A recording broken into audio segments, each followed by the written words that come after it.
Hi, Scott, Machine Gun Dad. Welcome back to my channel. What's in front of me? Scott did a thing. Scott was on an auction site. He's not supposed to be doing that because he's supposed to be saving money, but you know, things happen. Saw this SIG rifle, and it said, the description was, rifle's in overall good condition. They rated the barrel fair, but the stock was damaged. And let me show you the damage on the stock. And apparently I did some research on some early generation SIGs. That's the ones with this style stock. It was the 556s with this style stock and the 522s, which also had the same stock on it. This rubber pad degrades. Well, apparently this gun, whoever had it, I don't think anybody ever had it, I think it was at a shop, must have sat in something, because I'm going to ask you to zoom in on this. You can see this rubber has degraded. I can just peel it apart with my fingers. So they had it listed as that, but and they had a picture of the damaged stock. But they also had a picture of this. This is the original packing tape when the gun was shipped new. It was shipped with the packing tape. Of course, it didn't have an ACOG on it. So it had the packing tape, the damaged stock, and a Yankee Hill quick detach mount on it, which is like a $130 mount.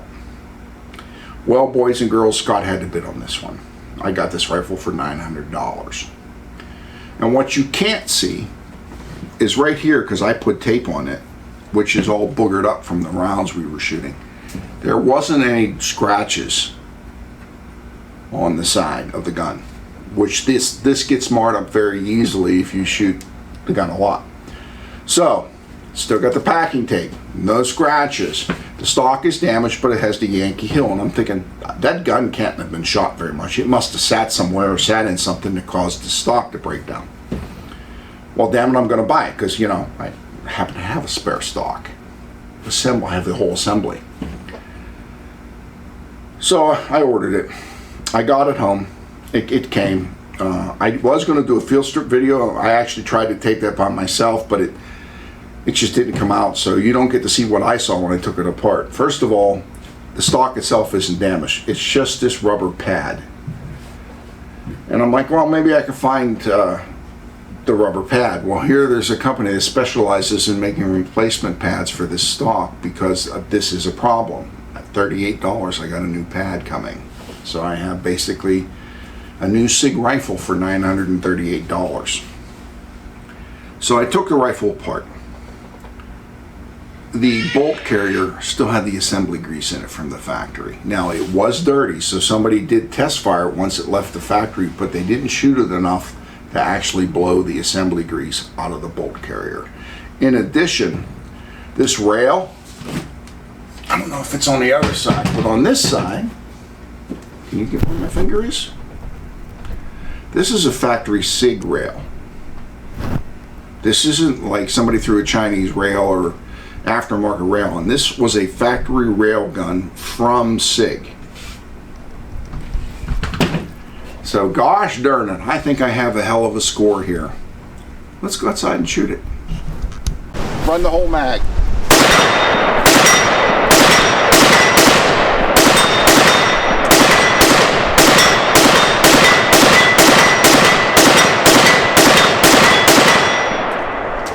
Okay.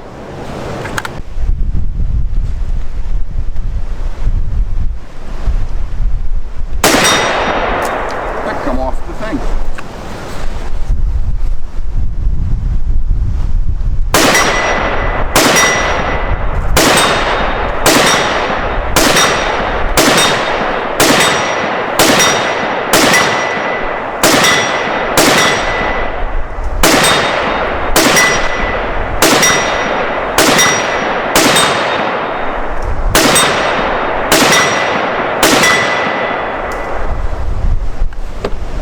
I don't know if it's going to show up on those cameras, but all I did was beat the paint out of the center 2 inches of the target. It does show up quite clearly. All right, you just saw us shooting it. We both did 20 rounds. To let you know, I put my original from my patrol rifle. This is a TA1. This is the original ACOG. How old this is. which is the setup for the correct longer barrel version of a rifle. And what did you think, Nate?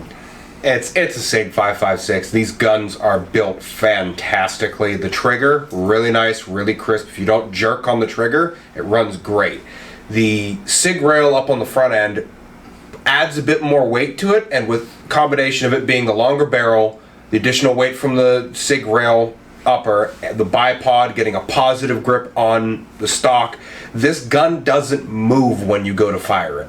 You squeeze the trigger, it jiggles a little bit, and that's about it. This gun doesn't move. It's a fantastic shoot. The only real issue I had ergonomically with it is the stock. This lever on the back that actuates the stock is, in my opinion, pretty dang big. It's really easy to accidentally push that in, and I kept sliding forward on it and having to readjust, push it back, and get back into position. But other than that, everything put together, they're fantastic rifles. They're fantastic to shoot. They run reliably, good trigger reset.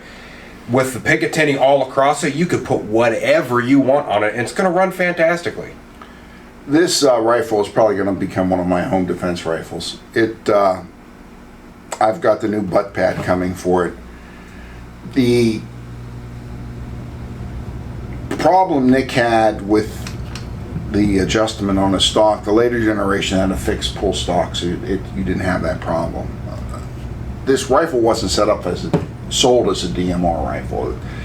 In reality, it would be like an M4 stock. Once you got the stock set up to your length, you would never change it. Yeah. But switching to and from, we switched lengths and stuff like that. Honest to God, if I had the money, I'd have 1,000 of these freaking guns. They are so much better than anything else. Semi-automatic. I do have a select fire one, and we will do a video on that, but these guns are amazing. And the fact that I got this one for under $1,000 with the Yankee Hill mount on it is amazing. Now, give you a little teaser. First of all, if you don't have a SIG 5.56, you should try to get one. And if you can't afford one, find somebody that has one, and if they're kind enough, take it out and ask them to let you shoot it. And then you'll be saving your money to buy a 5.56. My buddy Greg came over while Nick was here. He's actually sitting over there off camera, and he brought the correct Yankee Hill R2. Yes. We're not going to show it to you because Scott's got to buy himself one now, because it was something to see. So there will be a video coming forward on what this rifle does with the Yankee Hill R2 suppressor on it. Thanks for coming to the channel. I just find it hard to believe that a gun company that can make this can make a 320. Yeah. And if you saw my video on the 320s going off, I'm a SIG fan, but I'm not a 320 fan. This is why I'm a SIG fan. This and the 226. Thanks for coming to the channel.